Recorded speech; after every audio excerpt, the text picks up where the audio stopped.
So, Low is a Star Wars story that, it seems like with every new Star Wars movie, all the fans seem to get divided. It's literally become more comfortable to talk about how much you make, your sexual orientation, your freaking criminal record than it is to ask, hey, did you like The Last Jedi? And I get how fan bases work, right? I get delightful comments every hour from fanboys, telling me things down below. I get a bunch of comments from fans, and you may see this all the time, who yell at you, even when you're agreeing with them. But I want to strawman every fan that's out there, right? Because it doesn't really matter if you love or you stan The Last Jedi or Solo or The Force Awakens, because not every movie's going to be universally loved. That's the beauty of it. For me, the problem starts coming up when you start boycotting a movie, when there's petitions that are being signed in order to get rid of a film, sending death threats to the director on Twitter because you didn't like the fictional story.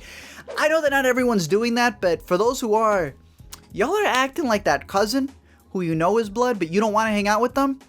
If you don't know who I'm talking about, you're that cousin. For me, it's honestly become more interesting to see the reactions of people who watch these movies than the actual movies themselves. I can see why people, I get the perspective from both sides.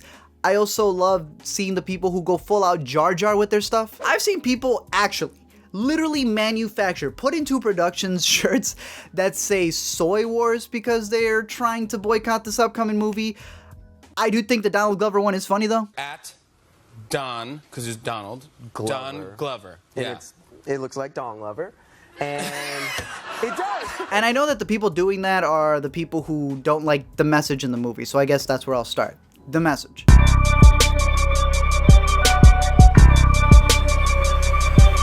In Solo in particular, there's a couple of characters who have an agenda per se, and I don't mean that like in a negative way. It's more emotive, because everyone has an agenda.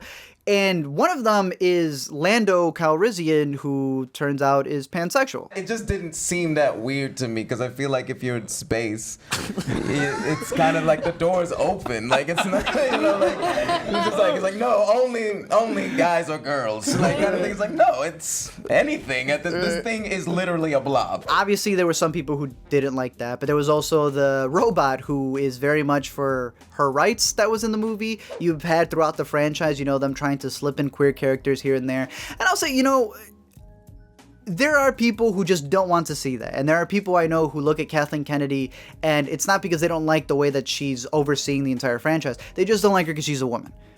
For those people, I will just say, those movies are already made and they're going to continue making them. Don't try to argue with those people. But I don't think everyone's like that. I think that some people, it's not so much the messaging, but it's how they deliver it, right? Because there is one scene in Solo where Lando is literally just like driving the spaceship and he goes, hey, I'm gonna go get like a snack or something. And as he goes, he says, do you want something? And this robot literally goes, equal rights. Execution. I think it's that type of direction that caused a lot of people to not really like the character of Rose, because in that movie, you earlier on showed a sacrifice that was made that literally shuts down the volume. And we all see that as a good thing. It's a heroic act according to the movie. Then when Finn is about to do the same thing, that's how we're gonna win. Not fighting what we hate, saving what we love.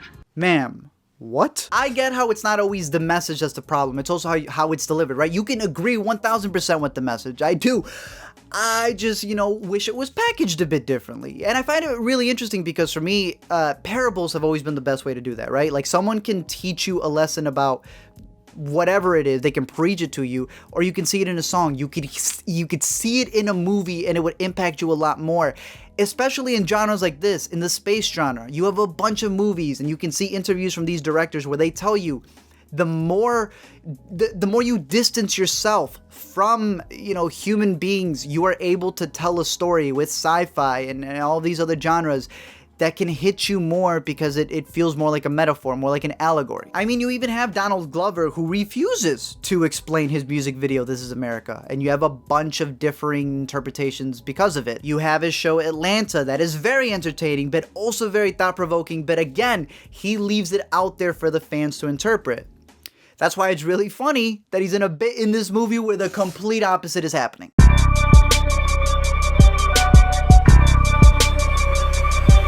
Story-wise is where things can get a little iffy, right? Because, again, everyone's going to want the story to go one way or another. With prequels, it's difficult because you already have these threads that, you know, need to be interwoven because this is already an established character.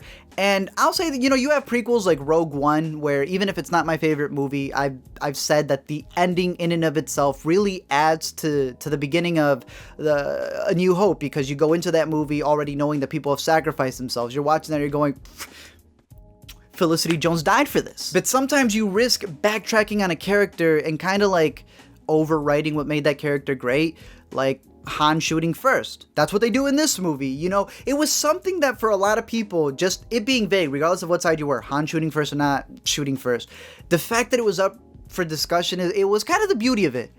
That's gone now because he did shoot first. And stuff like that isn't just in the prequels, right? You can see that with Luke, with him being this legendary figure with so many expectations that let some people down in a movie about a legendary franchise with many expectations that let people down. It sways the character in a direction that I know, you know, not everyone's going to like him, and you know, we're all gonna have our differences for that, and that's fine. I get that. I'm okay with people not liking a movie that I do, or vice versa. It's just a little thing called logic, right? You can find a bunch of these on Twitter where people say something like, block me then, pal, I'm not the one that made an abusive relationship the center of my movie. As if the original trilogy didn't have incest. He's my brother. He's my brother. He's my brother. He's my brother. Oh my goodness. I think the missing lightsaber thing that people, you know, blew up on Twitter is hilarious. But let's not ignore the fact that this stormtrooper hit himself in the head. There's people out there calling Solo too goofy and not as serious as their Star Wars was, when their Star Wars had scenes like this. Great! You rebel scum. I remember when Ghostbusters, the remake, came out, and look, I don't even like that movie. I hate having to defend things that I don't like. I hate that whole idea of giving women hand-me-downs instead of letting them actually create their own thing. But that was a movie where a lot of people made a big deal about it not being as serious and as concrete as their original was. When their original one had a ghost rape scene. I'm all for differing opinions. You don't have to like what other people like, but yo, keep your logic consistent.